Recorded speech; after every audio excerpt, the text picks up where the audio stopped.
All right, everyone. It seems the majority of people are dialed in, so I'm going to get things underway here. Good evening, depending on where you're from. Perhaps also good morning or good afternoon, actually. So it's evening here in the UK for me. We're running at 6 p.m. right now. So just going to get a few things set up, and I'm going to say hello to everyone in the chat window here, just so that you get that notification. You can open that chat window up, interact throughout. Hello, hello to the people saying hello in the chat window there. If you have any questions, that would be the best place to drop them. We have a section for questions at the end where I will address them. But also if it's a relevant question, somebody asks a good question as we go throughout, I'll also pick it up live as we go too. Okay, so the numbers are jumping up quite sharply there. I think everybody's just got the calendar notification and they have to fire up Zoom and dial in, but hopefully we now have most people that are going to join us. So meeting the new PCI DSS 4.0 requirements. So just a quick bit of background for those that might be new, or a quick refresher for those that may already be familiar. But the PCI DSS is the payment card industry's data security standard. And recently, version 4.0 was released, which is now the kind of latest and greatest version. Now, this has introduced some new requirements. It's actually introduced quite a lot of new requirements, but there are only a couple of specific requirements that we're going to be focusing on here. So the payment card industry data security standard created by the PCI SSC, which is the Payment Card Industry Security Standards Council. And we're going to be taking a look at a few different kind of topics throughout this webinar. So we've got about 30 or 40 minutes to cover all of these topics. I'm going to leave us a good 5 or 10 minutes for Q&A at the end there. But we're going to get started by, first of all, looking at kind of what it is that we're actually trying to solve. What are these new requirements targeting? What is it that we're trying to help you with? And we're going to look at the JavaScript skimmer problem. Now, this is probably most familiar to you as Magecart. This is the name of an organization of criminals, presumably, we don't actually know, that find ways to get their malicious JavaScript into your website with the sole purpose of stealing cardholder data. So once they find ways to get their JavaScript onto your site, it acts as a data skimmer and it skims off that customer data as customers are interacting with your payment pages. So they're going to type in names and addresses or full payment card details with a 16-digit card number and the security code as well. And that JavaScript is just going to read that data off and send a copy over to the attackers. So we're going to take a look at how that works, what a JavaScript skimmer kind of does, the basic kind of taxonomy of an attack. But they make headlines as Magecart. So you may have heard of them, you may have come across that before. We're then going to take a look at the new PCI DSS 4.0 timeline, because the new standard has been released, but compliance is not yet fully required with that. So we're going to set out the timeline for what requirements are going to come into effect and when they're going to come into effect. So when are you going to have to implement the things that we're about to talk about? Because it's important to set those timelines so that we know how long do we have in order to make these changes or add these requirements to our sites. We're then going to take a look at specifically the 2 requirements out of 4.0 that are relevant to us here. So there are 2 new requirements that have been added that very specifically focus essentially purely on the problem of JavaScript skimmers. So PCI DSS 4.0 it's a really big change to PCI DSS. It's the first kind of like big major change in a long while now. And, you know, the reason that there's so many new requirements and it's such a big change is because the way that criminals are operating and the things that they're doing have changed.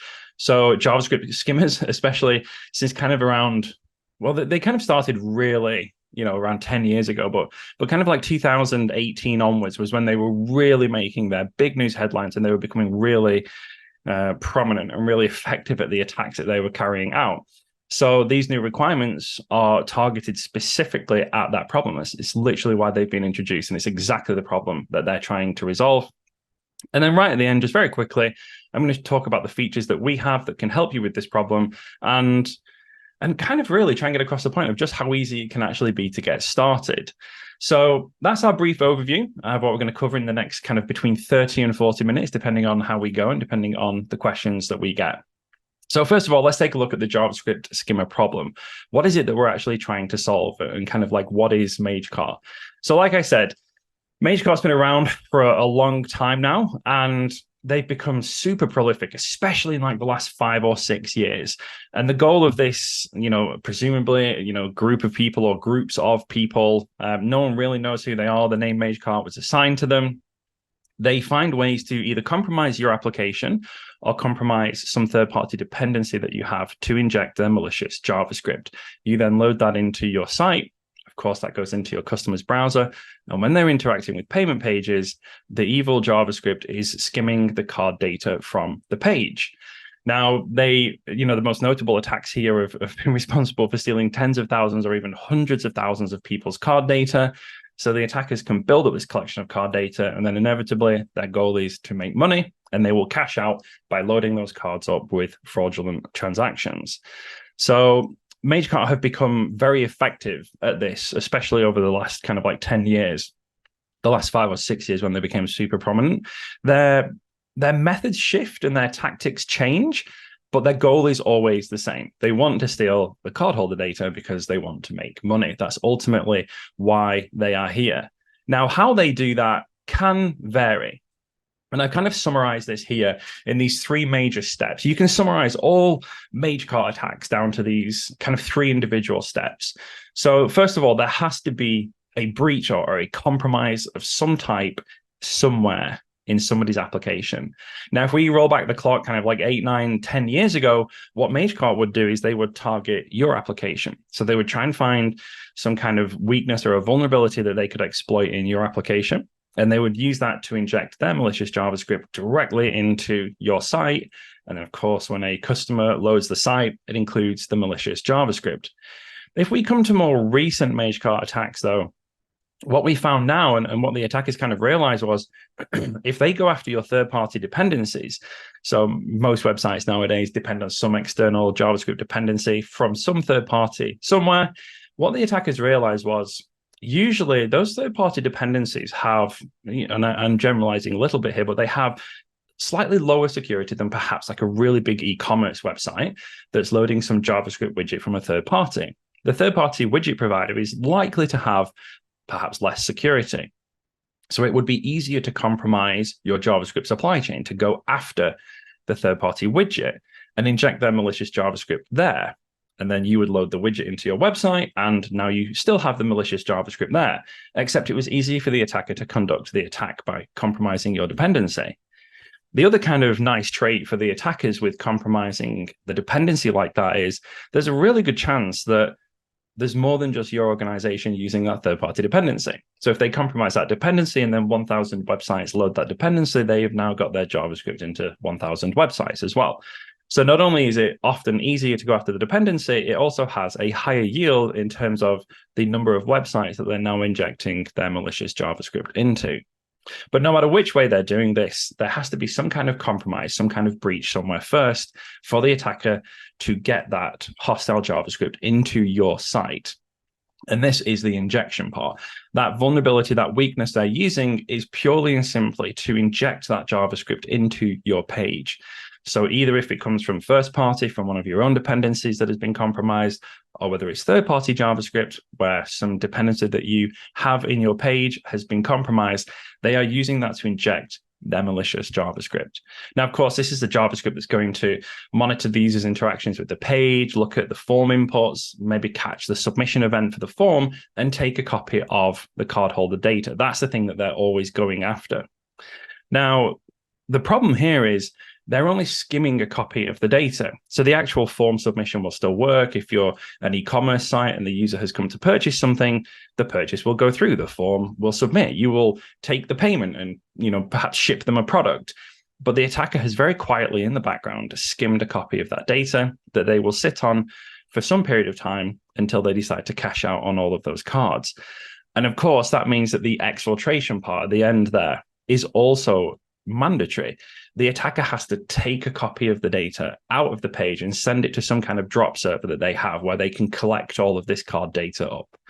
So if we, very broadly, we can summarize all Magecart attacks as falling into this simple 3-step process. There has to be some kind of breach or vulnerability, some kind of issue that can be exploited in order for the attacker to inject their JavaScript with the sole purpose of then exfiltrating that cardholder data, of taking those precious card details and storing them until they wish to cash out in the future. Now, if we kind of look at the recent history of these attacks, there have been some really notable ones, particularly if we look around about 2018 there. These Magecart groups, collectives, however you might wish to refer to them, they were really hitting their stride. The Ticketmaster breach in particular was a massive one. The British Airways breach was another massive one in 2018. And I've just kind of selected what I feel like are the most prominent ones from these kind of years here. There were a lot more than this. Some of them didn't really make many headlines, but particularly the Ticketmaster and British Airways ones were really, really, really significant. The Ticketmaster one, a great example of a third-party compromise. So it wasn't Ticketmaster's website or servers that were compromised. It was one of their third-party JavaScript dependencies. And the British Airways one is an example of a first-party compromise. So British Airways hosted a lot of their own assets from one of their CMS applications, and the attackers were able to change a piece of JavaScript and just simply actually append their own JavaScript to the end of the file. And then that CMS hosted those JavaScript assets, and other British Airways applications loaded them. So it was still coming from their own application, but unfortunately their e-commerce website and also their smartphone app actually as well, which was just loading a web view, was then loading their own asset, which had been modified to contain the Magecart skimmer. Now, some of these cost the organizations in the region of millions of dollars, actually. When we look at things like the fines that come now through, previously in the UK, the data protection regulation, or now the GDPR, and also things like the PCI fines as well for simply losing that much card data, not to mention, the reputational damage as well. So they have been very, very busy. Magecart have been doing a lot to make themselves known. And we still really kind of don't know who they are. But as you can see, over the last almost decade now, and it does go back past 2015 as well, I just picked this kind of like most recent timeline, they've made a really big impact. They've cost organizations millions. Hundreds of thousands of people have had their card details stolen, which means cards reissued and all of the inconvenience that comes with that. So in this latest revision of the PCI DSS, there have been specific measures implemented to target Magecart, to try and prevent Magecart attacks, these JavaScript-based skimmers. So it was now over a year ago since PCI DSS 4.0 was kind of finalized and released, and that came in March 2022. So this was when the final standard was released, and then the timeline for compliance with that new standard was also announced. Now, by March next year, most of the new requirements in 4.0 are going to be required. However, not all of them are going to be required by next year. It will come the year after. By the end of March 2025, all of these new requirements will be required. Compliance with all of them must be achieved.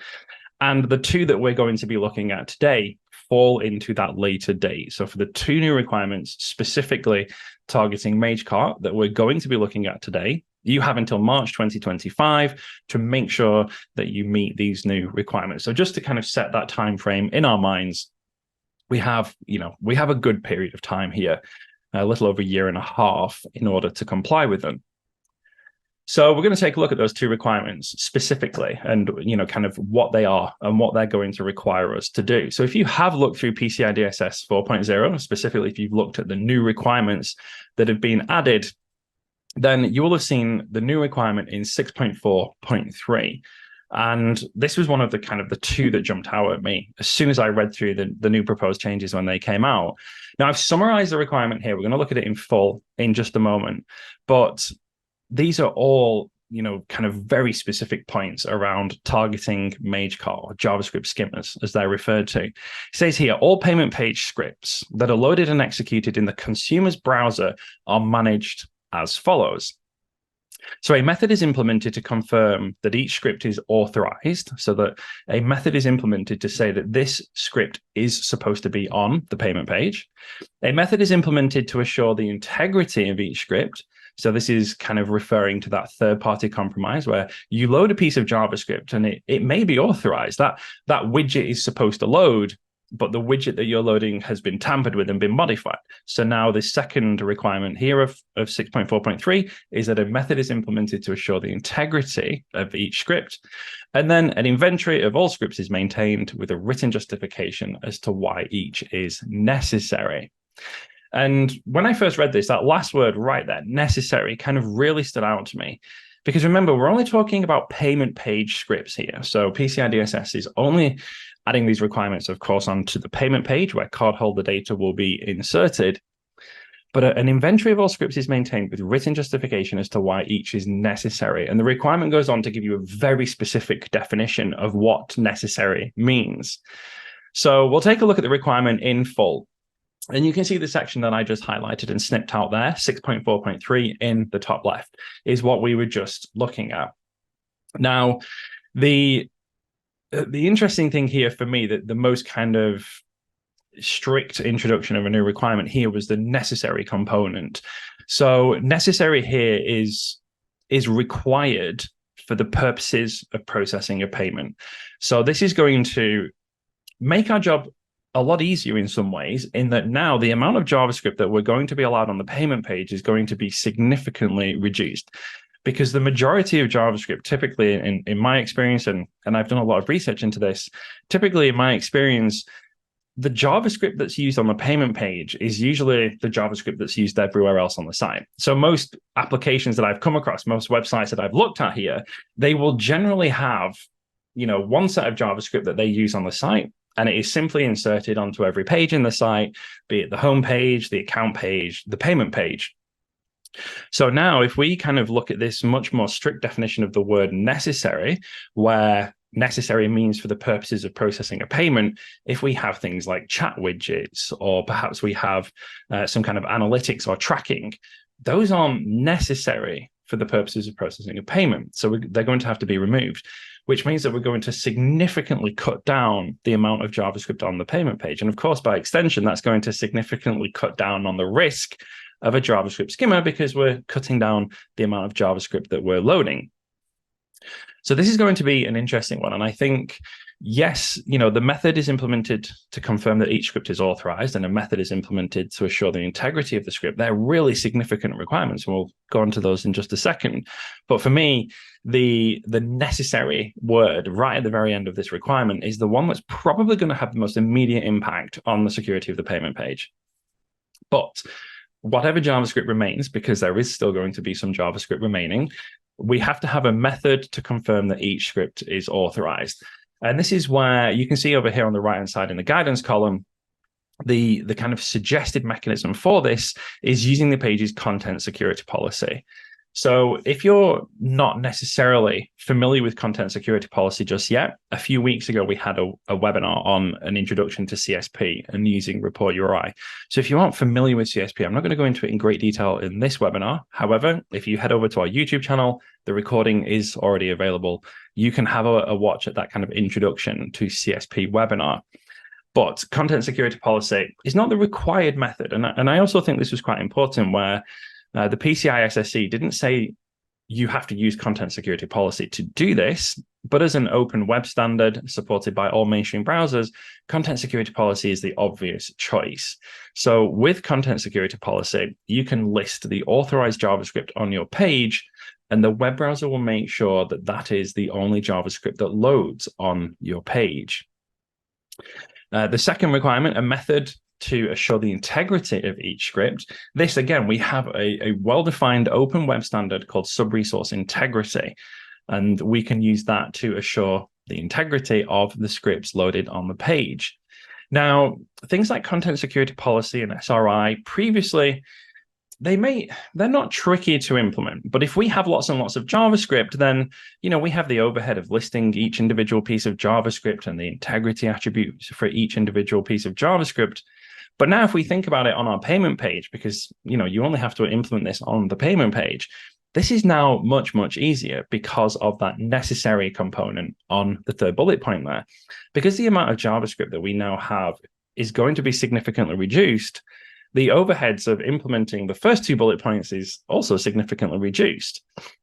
So for me now, this is kind of, it's a bit more tricky in that we're going to have to reduce significantly the amount of JavaScript on payment pages. That is a good thing. And in the long run, it's going to make our lives considerably easier. So if we take this kind of whole 6.4.3 requirement and all of the guidance, I've summarized here what I kind of see as the main point. So these are the kind of like my summary of requirement 6.4.3. And remember, this only applies to JavaScript on the payment page. So, we can look at this individually as a single approach to just implement all of these things only on the payment page. Now, perhaps you should take some of these methods and apply them more broadly across your site, or perhaps other pages that take sensitive data, maybe your login page or account pages. But for now, we're just looking at the payment page. So first of all, there has to be an inventory. Okay, the requirement specifically said there has to be an inventory of all JavaScript. The JavaScript that runs on the payment page has to be authorized. So there has to be a mechanism to say this JavaScript is supposed to be there. It has to be necessary for the purposes of processing a payment, not necessary because of some business requirement. It has to be necessary for the purposes of processing a payment, and it has to have its integrity checked. Now, there's quite a few different points that you could pull out of each of these bullets. So we're just going to go through them and go into them in a tiny bit more detail. So if we look at the inventory component here, the kind of feature within Report URI that we've built to try and tackle this requirement, first of all, it will list when that script was first detected on the payment page, because of course, your payment page is not likely to be completely static. And if there's some kind of breach or compromise, a new piece of script may be added.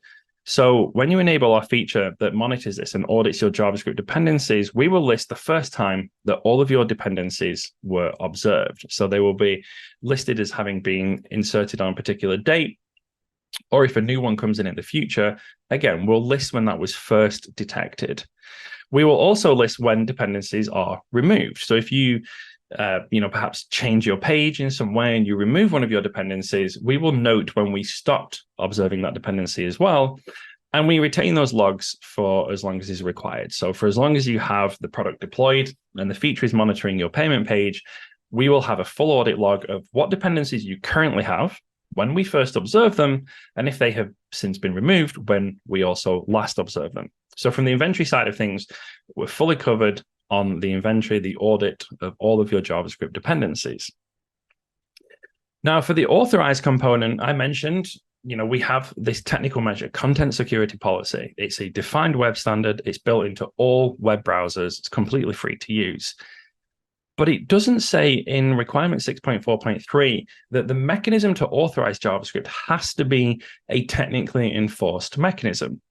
So content security policy has a safe test mode that we call report only mode. It's like an observation mode where you can use it to observe on an ongoing basis, what are my JavaScript dependencies? Now, we will send you, at your request, if you configure it, we will send you notifications when new dependencies are detected. So if you receive a notification that you have a new dependency on your payment page, you might have an internal process in order for that to be acknowledged as an authorized dependency. So you might raise a ticket on an internal system and say, okay, this new JavaScript dependency has been detected on our payment page. And you might require that somebody authorizes that within 24 hours and say, yes, this was an expected addition to our payment page. This was an expected new dependency. Check, this is now authorized. Now, the guidance, if you were to go back and read that guidance column, it does say that it doesn't specifically say who must authorize this, but of course, it has to be somebody within the organization with a suitable role to authorize new JavaScript dependencies on your payment page. So the authorization part, whilst we would kind of recommend that you have a technical measure like CSP to do the authorization, and you would add that JavaScript dependency to your content security policy, you can have an external process triggered by the notification that we send you. So this is a relatively safe approach. This is relatively easy to implement. Now, for the necessary component, as I said, there is a very strict definition of necessary, and this is what is going to really significantly reduce the amount of JavaScript that we have on our payment pages, which is probably the most significant thing that we can do to mitigate attacks like Magecart. It also says that a written justification is required of why that is necessary. So it's not just a case of somebody has authorized this. Somebody will have to authorize this and then give that written justification. Now, I imagine you would do these two things at the same time. I imagine this would probably be part of one step. Somebody would approve and authorize that JavaScript, and at that moment in time, they would also provide that written justification. Now, you can keep this again on that ticket. Perhaps the notification opens a ticket, and when that ticket in your internal system is closed, as authorized, you could write down the justification. We're also adding a feature to our UI within Report URI, within our service, so that you can keep the written justification with us as well. So within that audit, within that inventory of all of your JavaScript, you will also have the written justification of why that piece of JavaScript is necessary. Now, the final thing, the integrity component, SRI is the really obvious choice here. And again, just with like CSP and the authorization component, the PCI SSC have not mandated the use of CSP. They've mandated a mechanism to authorize the JavaScript. And the same with integrity. They've not mandated SRI, but it is the obvious choice. Sub-resource integrity, and we have knowledge base articles and blog posts on full details of these mechanisms. SRI is the obvious choice, and SRI allows you to assure that a script has not been tampered with. So if you're loading a chat widget or something from a third party, when you load that JavaScript from the third party, SRI allows you to detect changes to that third-party JavaScript. Is this the JavaScript I was expecting, or has it been tampered with? And if it has been tampered with, then the browser can refuse to load that. So of course, we're now covering all of the bases here, as we discussed. So in terms of 6.4.3, we do have a pretty robust set of requirements there. And we have all of the tools available with content security policy and SRI. We have already all of the tools available. So these, both CSP and SRI were standardized many, many, many years ago within the web browsers, within the web ecosystem. And the PCI SSC is now presenting the opportunity to leverage these standards, these standardized features in web browsers. Now, there is one new additional requirement that we also need to look at. Alongside the new requirement in 6.4.3, we also have 11.6.1. And when I explain this, it will make perfectly logical sense why this was also added. So again, I've kind of summarized here, a change in tamper detection mechanism is deployed as follows. So to alert personnel to unauthorized modification to the HTTP headers and the contents of payment pages, and this is an important bit, as received by the consumer browser. The second bullet here, the mechanism is configured to evaluate the received HTTP header and the content of the payment page. So we'll take a look at the full 11.6.1 here. And the really important things to take away from this are, first of all, that first bullet point, to alert personnel to unauthorized modification to the HTTP headers. Now, the reason that this has been added is because the content security policy, the feature that we were just talking about, is delivered in a HTTP response header. So again, this is a really strong hint that the PCI SSC are leaning towards content security policy here, because the content security policy is delivered as a HTTP header. So of course, if we're delivering a security policy to the browser, we have to have a mechanism to make sure the policy gets there. And that's precisely what this is doing. Now, the second part of that there was the content of the payment page. And for those unfamiliar, I mentioned there is our introductory webinar to content security policy. But as the name kind of implies, a content security policy governs the content of the page. It is a security policy for the content.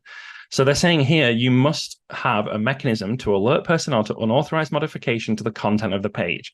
And this is precisely what CSP does. The second bullet, the mechanism is configured to evaluate the received HTTP header and the payment page. Again, we can tackle both of these things with CSP. And the mechanism functions are performed as follows. So this is another kind of important one, at least once every 7 days. So what the PCI SSC are doing here is allowing you the opportunity to use some kind of external mechanism that's not content security policy. Maybe you have an external scanner or some kind of tool or process that's going to scan your payment page on a regular basis. So at least once every 7 days allows for the opportunity for people to use a different mechanism. But with content security policy, you are you are performing that scan every time the page is loaded. So this is real-time monitoring. So we don't need to concern ourselves with meeting this requirement if you're using CSP, because this is literally real-time monitoring on every single page load. So the guidance here gives us just kind of like one final thing that I want to pick up on, and it's this final paragraph within the guidance column over here. Additionally, by looking for known indicators of compromise and script elements or behavior typical of skimmers, suspicious alerts can be raised.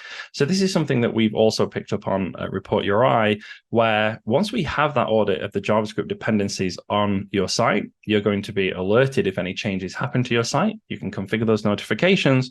But we go a little bit further than just saying there is a new piece of JavaScript on your page. We're also we develop our own internal threat intelligence feeds and subscribe to external threat intelligence feeds as well, where we're looking for what we refer to as IOCs. So this is an indicator of compromise. And if we see you load, if you load some new JavaScript and it's from like Google Analytics, it's like, okay, this might be a mistake and perhaps it's not supposed to be there, but we don't really think that this is particularly malicious. It's a really common piece of JavaScript and there's nothing to be too concerned about. But if you load some new JavaScript, and one of our big IOCs at the minute is that the domain was registered very recently. This is super typical in a Magecart attack. If the attackers want to load their own JavaScript, they'll go register a new domain name to load the JavaScript from. So we look at things like, what is the domain that you're loading JavaScript from? Is it known to be involved in criminal activity and skimming activity? Was it registered, 3 days ago? If you're loading JavaScript from a domain that was registered 3 days ago on your payment page, probably something that you should go take a look at. So we have all of these additional kind of threat intelligence feeds that we use to enrich that data and say, is something likely to be high risk or low risk as well? So we're really trying to cover all of the bases in the requirement itself, which we can meet, but then also to factor in those components from the guidance where we can strengthen the value of the information that we're giving you, of these notifications that we're sending you. So again, if we try and summarize 11.6.1, the PCI SSC aren't requiring the use of content security policy. However, with the requirements, you can see that this is the thing that they're really leaning towards. So you must be able to detect changes too. It says content on the page. Now, with content security policy, we can detect the changes to any content, and this can be like images, or maybe you use a different font or something like this. Maybe you have a different style sheet. The thing that we're really focusing on, and the thing that we will promptly alert you to, is new JavaScript. So this is what we refer to as active content. This is the thing that we're really trying to tell you about quickly. If you have a new image on your payment page, maybe not a big deal. If you have new JavaScript on your payment page, this is the kind of thing that we need to know about, and we need to know about quickly. And the second big thing that I would summarize from 11.6.1 is that you're required to monitor for changes to the HTTP headers because we need to protect that content security policy. And that is the mechanism that we use to deliver it to the browser. So other than that, as I said, the requirement is to check frequently. If you're using content security policy, then it's real time and it's instant on every page load. So we more than happily meet that one. And then alert as well. So it's very, very clear that there has to be some kind of alerting mechanism for this. So I think with the product that we have called ScriptWatch, we focus on detecting that new JavaScript on the payment page. And like I said, this is real time. So this is real time auditing of those JavaScript dependencies. Not only can we detect changes to the dependencies in terms of, maybe it's something as minor like you bumped the version, like maybe you have like jQuery or something and you go from, 3.4.1 to 3.4.2. That would still be a noted change in your dependencies, and you would be alerted to it. Or maybe it's something like a whole brand new dependency loading from another domain, something that you previously didn't have. It doesn't matter what it is. If your JavaScript dependencies change in some way, then you will be alerted to them. And the same again for that HTTP header component. The main thing that the PCI SSC are trying to protect against here is changes to the content security policy. So if you have this security policy and then the attackers somehow modify it, they could modify it to allow their evil, malicious JavaScript. So we need to make sure that, number one, we have the policy defined and we're delivering it, but number two, it's not changed. It's not tampered with in order to allow the attack to be conducted. So yes, like this is a slightly trickier one in that typically this can't be done with JavaScript on the page. Maybe you would normally have some kind of external scanner, but then it can be difficult to get an external scanner to the payment page. Typically, you have to put something in your cart and then proceed to the checkout. With the content security policy itself, we can observe the policy that was delivered with the page. So we can make sure that it's the same and that it's not been tampered with. Now, the only other option then as well is that the attackers could add a new CSP header, because we can have multiple HTTP response headers with the same name. It's important to note that if the attackers add a new policy, if they add this new header, a new header being added can only make the protection more strict. So they can't add a second policy and, let's say, override your original one or somehow weaken its security. So as long as your original policy is delivered, then we can ensure that that protection is in place. So the frequent checking component, as I said, up to every 7 days there, we wouldn't need to concern ourselves with that because we're doing real-time checking and real-time monitoring on every single page load. So there's no external scanner to orchestrate, like I said, maybe putting some item in the cart and trying to get to the checkout and then the payment page. This is native browser functionality. Content security policies built into every web browser for at least the last 10 years. So this is widely supported. We don't have to worry about that. Now, the whole goal of obviously the frequency of the check here is to reduce the window of attack. If you're doing the scan once every 7 days, theoretically, a new piece of malicious JavaScript is inserted into your payment page. The attackers might still be able to run their attack for 7 days.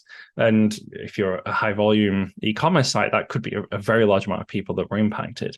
The good thing with CSP, like we've discussed, is it's on every single page load. So the second that a new piece of JavaScript is inserted in the page, the next time that payment page is loaded, we would receive the telemetry and you would get the notification that there is a new script dependency. So this is very, very fast turnaround, a very, very quick solution.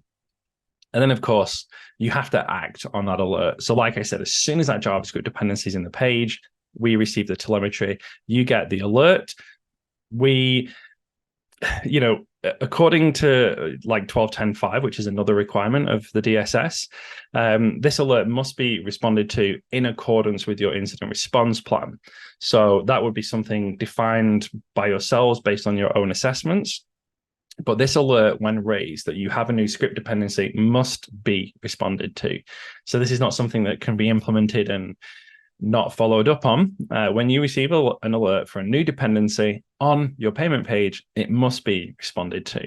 So we deliver that alert straight to you. Right now, those alerts come via email. Within the next month or so, we'll also have the option to configure webhooks for those alerts. But right now, it is an alert email. And you can choose where that alert email is sent to. And of course, you might forward that onto the appropriate team or raise a ticket or whatever that might be. But you will have the opportunity to configure that.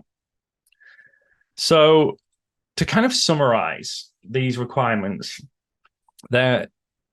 hopefully that kind of like brief overview there, we can see how they're very, very focused on mitigating Magecart. These are the two big things that are going to give us the best chance that we have to neutralize as many Magecart attacks as we can, because we're going to require that all JavaScript is authorized. Now, it would be great to have a CSP in enforce mode and to authorize that using a technical measure enforced in the client. However, it doesn't necessarily have to be.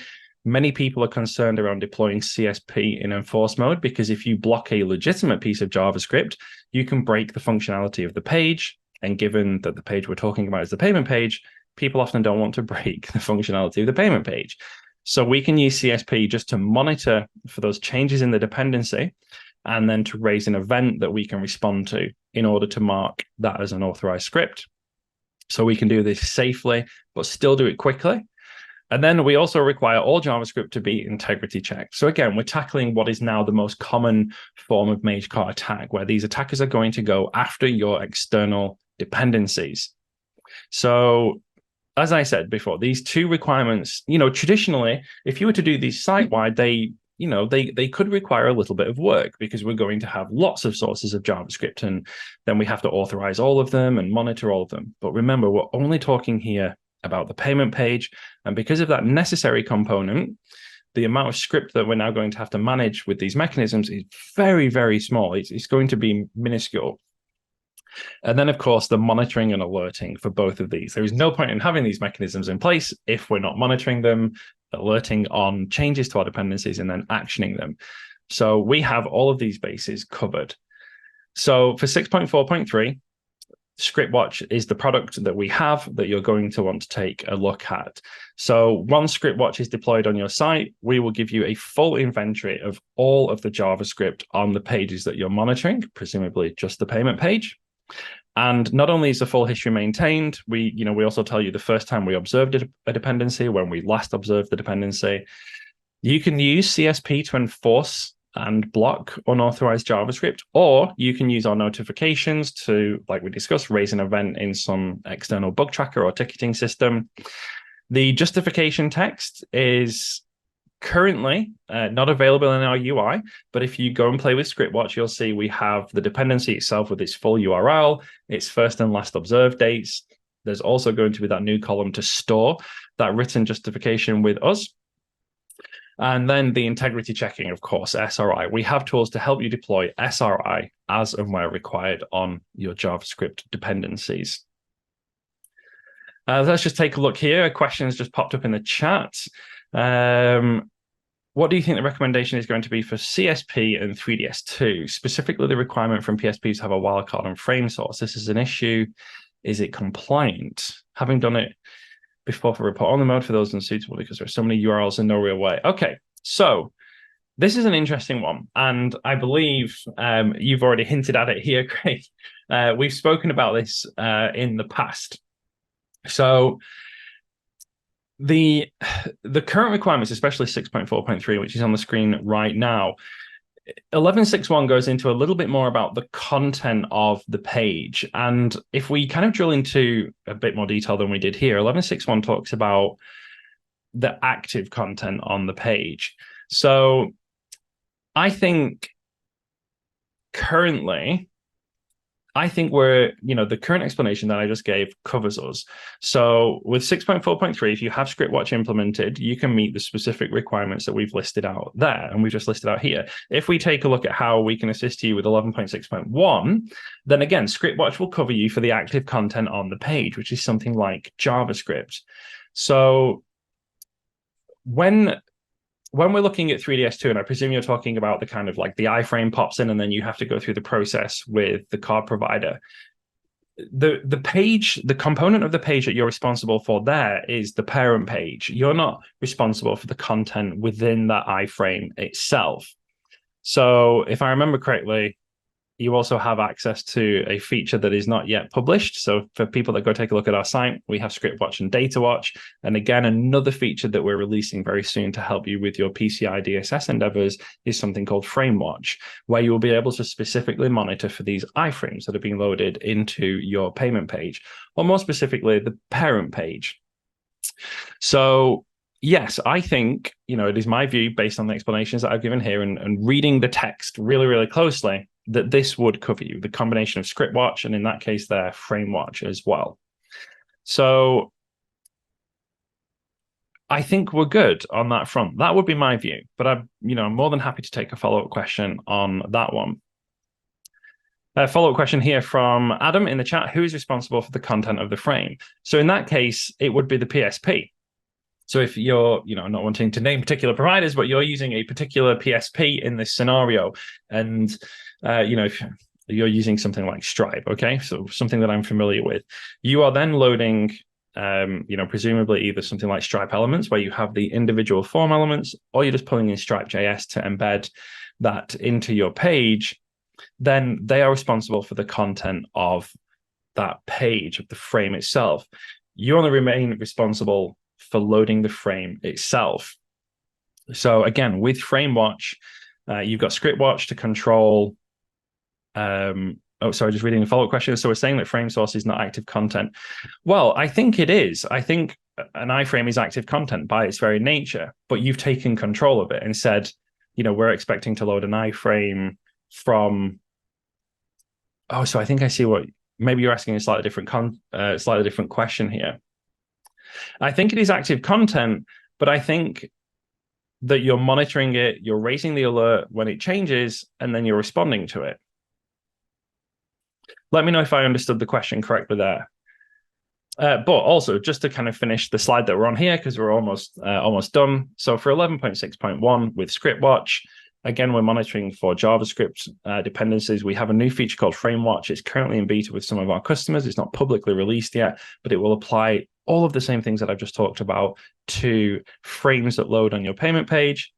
Again, with the HTTP headers, with the reports and the telemetry that come back to us, we can observe the policy that was enforced on the page and make sure the policy hasn't changed. We talked about the frequency. It's real time. This is every page load, so we don't have to concern ourselves with the frequency component. And alerting, as I said, we currently have email alerts. Webhooks are currently in testing with some customers. It's not publicly released yet, but we are trying to push these features as quickly as we can in order for people to like to test them, to deploy them, and to get to grips with them before that March 2025 deadline. The goal is to have all of this done a comfortable period of time before the deadline, not right up against the deadline. So we're hoping to have all of these at least a year out from when they are required. So a couple more things. I just kind of mentioned FrameWatch in response to some of the questions there. FrameWatch is coming soon. Again, that's another feature that we currently have in beta testing. If you've been following along the chat conversation here happening at the side, you'll probably guess there are some of our customers testing FrameWatch in the chat. That will be released very, very soon. DataWatch is a currently released feature. And what this one monitors is, where is your payment page sending data to? So just like ScriptWatch looks at where is JavaScript loading in, DataWatch looks at where is data being sent out. Because of course, if we kind of think back to the taxonomy of an attack, that one of the very first slides we looked at, yes, the attackers need to get their malicious JavaScript into the page, but they also have to get the data out of the page as well. So if we're observing those two things, where is data being loaded, where is JavaScript being loaded, sorry, and where is data being sent, then we've got these two different angles with which to detect an attack. Now, we do have, as I said, we're pushing as hard as we can to get some more PCI DSS specific features out. We do have more announcements coming soon.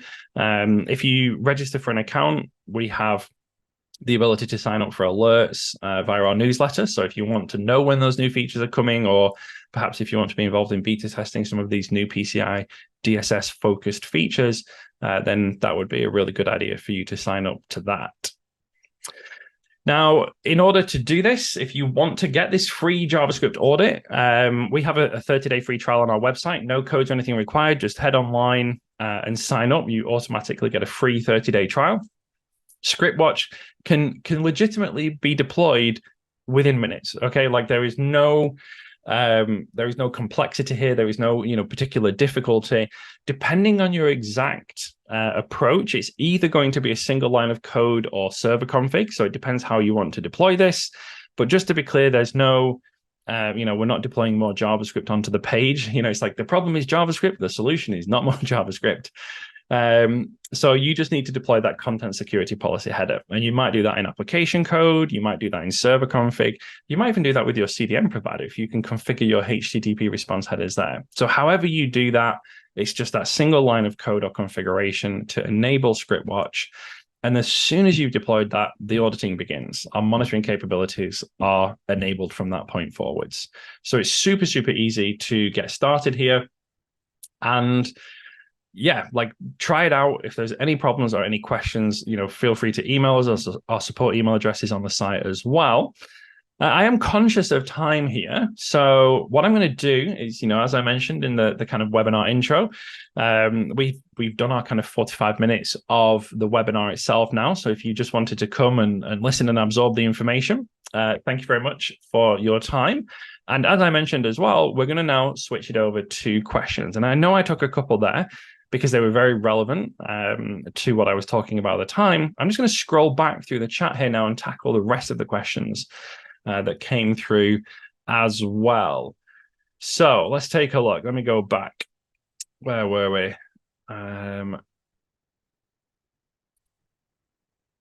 So there was a follow-up question here, and this is going back to talking about the content being loaded by the PSP. So it says, would Stripe or the PSP indemnify you against the risk? Now, I have some pretty specific questions outstanding with some of the major kind of payment providers like Stripe and others in terms of, precisely how is this going to work? And it's been over a year since 4.0 was introduced now. And, we've got like a year and a half before the requirements that we've just talked about here are actually going to be mandatory. And there are still just a couple of questions that I have not yet had answered from the really big providers like Stripe and others who are obviously going to be, like they have the most kind of customers out there using their services. So those customers want to know, like, what do we need to do? What are our final steps for implementation? So in terms of deploying content security policy, it's pretty much done and dusted, as we talked about through the webinar. We need to get the policy in place. If you're going to enable something like ScriptWatch to do the JavaScript dependency auditing, we can get all of those things in place. So from the CSP side of things, I think we're fully covered there. The only outstanding question that I have is actually around SRI, because when we load things like the Stripe.js, and I've looked at other PSPs as well, same kind of problem. They have dynamic JavaScript files. So it's really, really difficult to integrity check a file that's dynamically generated, because of course you can't integrity check something that's dynamic. So for me, actually, I'm less concerned around the CSP side of things. I think we're pretty much clear on that front, and we know the path forwards. My one outstanding question is, how are we going to do the integrity checking side of things? And I have a sneaking suspicion that organizations like Stripe and others will be implementing their own mechanisms to do this, perhaps via some kind of bootstrap file. I'm not entirely sure. But again, like I mentioned, the PCI DSS doesn't require the use of SRI. It requires the use of a mechanism to ensure the integrity of the file. And that can be done via other means. So I have a sneaking suspicion that we might see some new features announced from these organizations to tackle that requirement.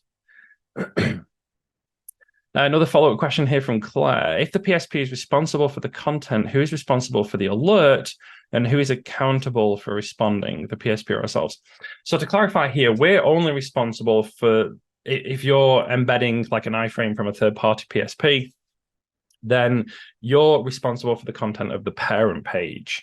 So we would be focusing purely on that component. So if you're loading Stripe.js and they're loading their iframe, you're not responsible for the content of their frame. You're responsible for the content of the parent page. So for example, on the parent page, on your payment page, you would need to make sure that only the Stripe iframe is loaded and not some other iframe from somewhere else, or some other JavaScript from somewhere else. Another follow-up question here. This seems like a popular topic. Maybe we'll do a webinar on this one alone. The problem is that every other bank loads another URL via the frame source for 3DS. Yeah, if it's in our scope, it's impossible to monitor.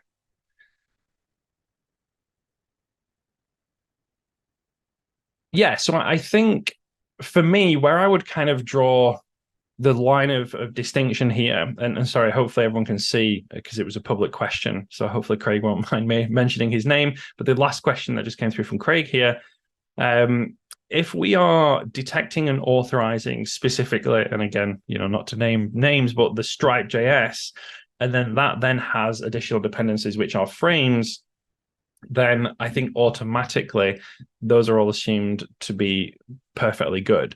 So I don't think it's a case of us saying what Stripe can do necessarily. It's a case of we're saying that the Stripe.js is allowed to load, and then the Stripe.js can do what it needs to do, and everything below that would be fine. Does that make sense? I bet we could perhaps explain it differently as like, we're not required to check the dependencies of our dependencies, if that makes sense.